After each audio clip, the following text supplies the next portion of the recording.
अस्सलामुअलैकुम। भारत एक बार फिर अक़लियतों को लेकर दुनिया में बेनकाब हो रहा है। भारत सरकार ने हल्द्वानी में रहने वाले मुसलमानों के घरों पर बिलडोज़र चलवाने का फ़ैसला कर लिया है। भारत सरकार के मुताबिक हल्द्वानी की जो ज़मीन है वो रेलवे की है। पहले ये बताया गया था कि 29 एकड़ ज़मीन रेलवे की है, अब इसका रकबा बढ़ गया है। अब ये कहते हैं 87 या 83 एकड़ ज़मीन जो है वो रेलवे की है। इसलिए वहाँ रहने वाले लोगों को ये ज़मीन खाली करनी पड़ेगी, जबकि वहाँ रहने वाले लोगों के मुताबिक ये लोग 70-80 दहाइयों से यहीं पर रह रहे हैं। उन लोगों के मुताबिक उनकी ज़मीन कोई नाजायज़ ज़मीन नहीं है, ना ही उन्होंने उस पर कब्ज़ा करा हुआ है। इसके उन्होंने बहुत सारे सबूत दिखाए और बताए, लेकिन भारत सरकार को कौन समझाए।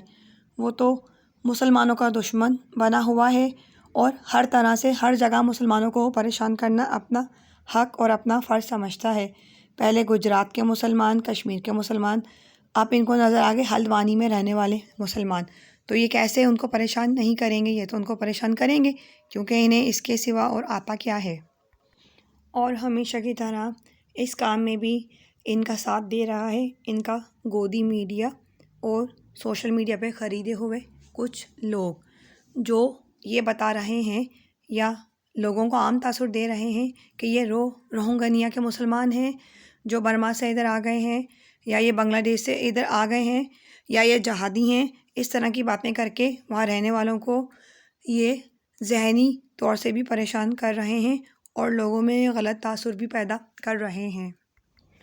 वैसे तो खैर जहाद मुसलमानों को एक मुक़द्दस फ़रीज़ा है, लेकिन हिंदुस्तान ने इसकी इतनी बुरी तरह से तशरीह की है और लोगों के जहनों में जहाद का ऐसा तसव्वुर बिठाया है कि जो नाकाबिले यकीन है और बयान से बाहर है।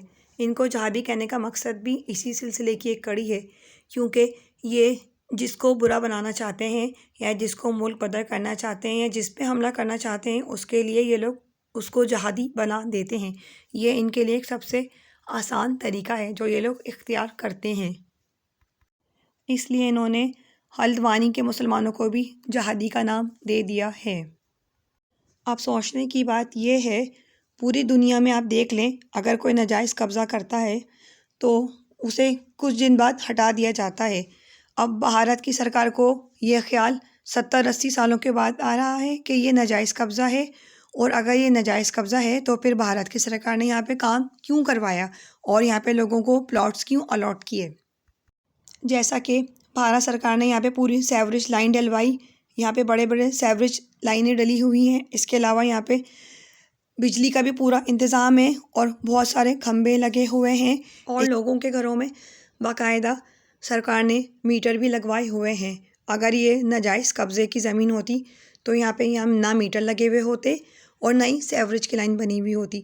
मुख्तलिफ़ कंपनियों के पोस्टर्स भी इस कॉलोनी में लगे हुए हैं। यहाँ के लोग बाकायदा टैक्स भी देते हैं। चलें यहाँ के लोगों की आपको बातें सुनवाते हैं कि यहाँ रहने वाले लोग क्या कह रहे हैं।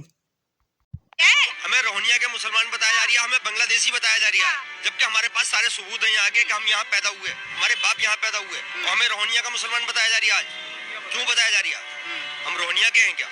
यूं किया जा रहा है क्योंकि हमने जो है अभी ये कांग्रेस को वोट दिया, बीजेपी को वोट नहीं दिया था, इस वजह से पक्षपात हमारे साथ किया जा रहा है। शत्रु संपत्ति है, कस्टोडियम से खरीदी हुई संपत्ति है। हमें जिहादी बोला जा रहा है, इसलिए हम परेशान भी हैं इस मीडिया से।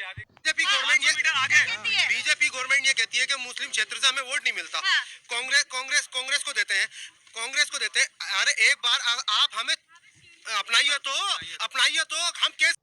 क्या हम देश के नागरिक नहीं है? प्रधानमंत्री कहते हैं सबका साथ सबका विकास, तो हम नागरिक नहीं है? हमने देश को आजाद नहीं कराया, हमें उजाड़ा जा रहा है। और ये हमारे स्कूल सरकारी दुनिया भर की नगर पालिका के चेयरमैन है, उन्हें जो है पार्टी बनना चाहिए था, हमारी तरफ से लड़ना चाहिए था, ना कि हमारी दुश्मनी में खड़े हो गए। ये हल्द्वानी के उन लोगों की बातें हैं जो परेशान हैं कि इनके घरों को गिरा दिया गया तो इनके साथ क्या होगा और ये लोग कहाँ जाएंगे। आपने लोगों की बातें सुनी, इनके घरों को गिराने की असल वजह क्या है? इनके घरों को गिराने की असल वजह ये है कि ये बीजेपी के सपोर्टर्स नहीं हैं। बीजेपी एक बार फिर बुरी तरह बेनकाब हुई। बीजेपी अक़लियतियों से दुश्मनी में हर हद पार कर जाती है और यही बीजेपी का वतीरा है और आइंदा भी इन्होंने यही करना है, क्योंकि ये हमेशा से यही करते आ रहे हैं। मस्जिदों को गिराना, नमाजियों पे हमले करना, हिजाब पहनने वाली लड़कियों को हरासा करना, इनका सिर्फ यही काम रह गया है। बीजेपी इतना गिर चुकी है कि ये अपने इंडस्ट्री में काम करने वाले मुसलमानों के भी पीछे हाथ धोकर पड़ी रहती है, जिसकी ताज़ा मिसाल पठान फिल्म है। बीजेपी से इतना कहूँगी कि होश के नाखून लें और मुसलमानों पर जुल्म बंद करें।